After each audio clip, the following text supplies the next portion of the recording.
وجالو هنديسا يعني وفاته أو اغتياله قد أحزن جميع الشعب، جميع الأحرار، جميع الذين يريدون أن يقال الحق في كل وقت وحين.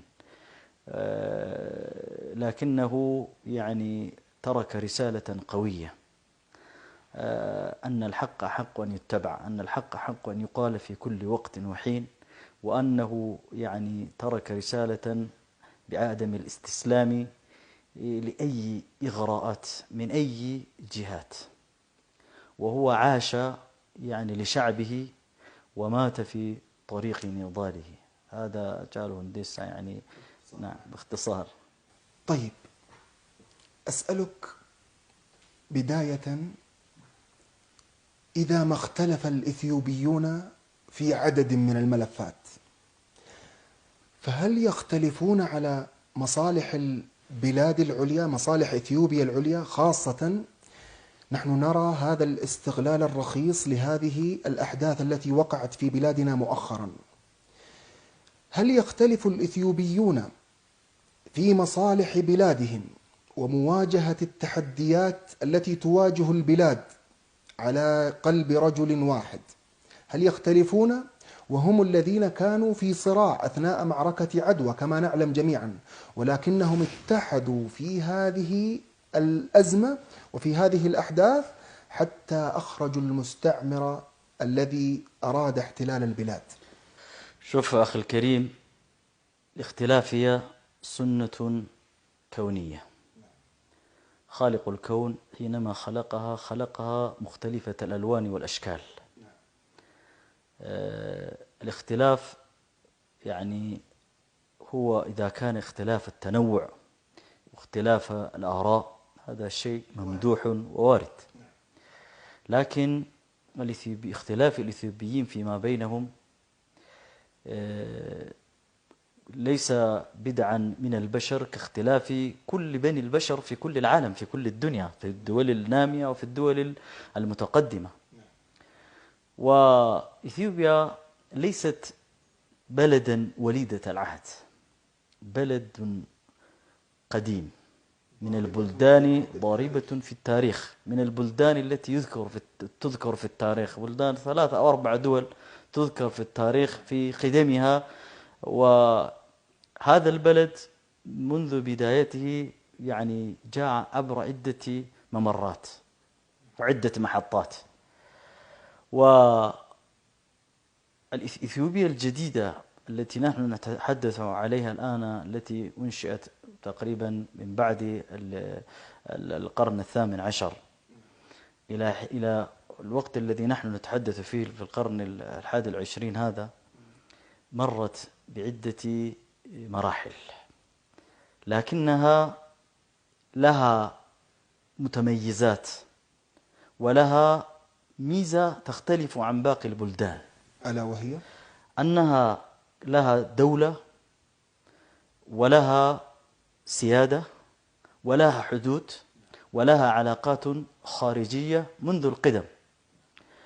صحيح كانت هناك اختلاف وصراعات فيما بين الإثيوبيين على السلطة، ويعني حروب داخلية بين حين وأخرى، لكن في أي وقت من الأوقات لم تترك هذه الحروب، هذه الخلافات، مدخلا لأي غريب، لأي خارجي. خذ مثلا حينما غزت مصر إثيوبيا واستولت على بعض المناطق في الشمال، كانت هناك خلافات بين يوهانس وبين مينيليك وبين تكلهيمانوت. مينيليك كان له سيادته على شوى على وسط البلد، وأما يوهانس كانت سيادته أو سلطته على الشمال، على تجراي وإرتريا وحولها. وأما تكلهيمانوت كان يقود جوجم وبيجيميدر وغوندر والإقليم الثالث اللي الآن يدعى بإقليم الثالث. لكن عندما حاولت في نفس الوقت حاولت مصر أن تستغري أو أن تشتري زمام يوهانس ولم تستطع. وفي نفس الوقت حاولت إنجليز عبر وسيطها المصري، وهي كانت يعني مصر كان مستعمرة إنجليز، يعني عبر وسيطها المصري التدخل ويعني تمديد مينيلك بالسلاح وكذا لكي يعطوهم بعض المناطق في الشمال. هؤلاء الثلاثة مع ما بينهم من الاختلافات الداخلية على السلطة رفضوا كل الإغراءات، كل ما قدمت لهم مصر. وكذلك في أيام إيطاليا كانت هناك محاولات كبيرة لشراء الزمم وتقديم بعض الأسلحة لبعضهم، لكنهم رفضوا ولم يستطيعوا ذلك.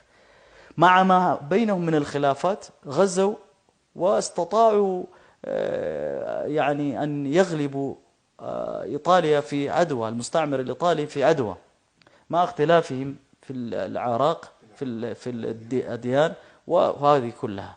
وهذا شيء حتى عندما مثلا كانت هناك فراغ على السلطة، عندما مثلا ترك منجستو البلد وقبل دخول حكومة PRDF أو إيهادج، لكن الشعب كان متوحدا وكان مدافعا عن سيادته، ولم يستطيع أحد الدخول بين صفوفهم. فهمت؟ انظر عندما ترك هيلي سلاسي وغادر إلى الإنجليز، الشعب نفسه توحد مع ما فيما بينه في خلاف، يعني بين أهل شوا وبين أهل جمة أو هرر وأرسي أو أهل الشمال بين أهل التجراي وأمهارة، لكن المناضلون كانوا يعني يقضون مضاجع الإيطاليين بعدم وجود الملك نفسه، هو كان في إنجلترا. فاهم؟ الشعب يتوحد عندما تأتيه يعني بعض الملابسات من الداخل، متوحد. لا يعني في تاريخنا القديم قد عدنا هذا. أما اليوم هذا شيء من المستحيلات، كما يقال مستحيلات السبع، من المستحيلات أن يتدخل أي خارجي أو أي أجنبي لاستخدام ما يحدث في إثيوبيا، مثل اغتيال هجال هنديسة، شيء يعني حزننا كلنا، حزن الشعب الإثيوبي كله، يعني الشعب الإثيوبي والقيادة الإثيوبية كلهم، نعم، سواء في الداخل أو في الخارج، اغتياله بدم بارد. من وراءه هذا يعني من أعمال تجريه السلطات الأمنية. نعم، السلطات الأمنية التي يعني تلاحق القضية. البعض عندما تسمع كأن إثيوبيا خلاص حدثت لها مشكلة كبيرة، كأن البلد ينهار ويمزق وكذا، هذا حلم. نحن مررنا بأحداث أكبر من هذا، أحداث من كوارث طبيعية وغيرها.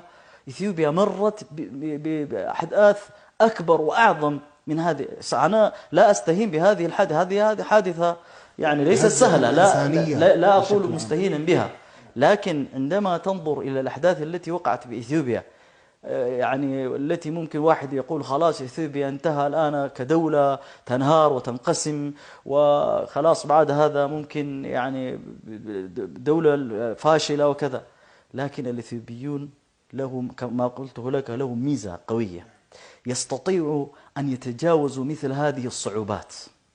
عندهم خبرة. أيام الحروب الطاحنة بين منجستو وبين PRDF، عندما دخلوا إلى السلطة خلاص كأن بعدها ما يسمى إثيوبيا كأنه لا تقوم لها قائمة، لكن تجاوزنا. قبل 2 أو 3 سنوات ما كان يحدث في إثيوبيا من يعني مظاهرات ومطالب حقوق، وصحيح الحكومة لم تستجب لهذه المطالبات وزجت بالقيادات وبالشباب وكذا في السجون، هنا وهناك يعني صراعات كبيرة. كان يطمع بعض الطامعين خلاص دور إثيوبيا ينتهي، هي ستسير مثل الصومال ومثل رواندا وسوريا وكذا، بعض الدول المضطربة يريدون أن يجعلوها مسرحا لهذه الأعمال. نعم، لكن إثيوبيا خيبت ظنونهم وخرجت من المأزق، ويعني شهد العالم أن إثيوبيا دولة عريقة دولة يعني الشعب كله ما فيه من اختلافات أو وجهات النظر أو بعض المصالح بعض المطالب، لكن عندما تأتي سيادة الوطن يقفون متحدون، يقفون شامخين. هذا هو والحادثة التي نحن فيها أيضا هذه تمر. وشوف هذه الأحداث الإثيوبيون يتعلمون منها، لا تكسروا ظهورهم. الأحداث التي تقع في إثيوبيا كلها تعلمون منها. هذا الذي نحن يقال اسمح لي على المقاطعة يا شيخ، يقال أن العرب تقول قديما الضربات التي لا تقسم ظهرك تقويك، ولعل هذه سياسة ربما اتبعتها. تفضل واصل يا شيخ لأسألك السؤال التالي. شوف قبل السؤال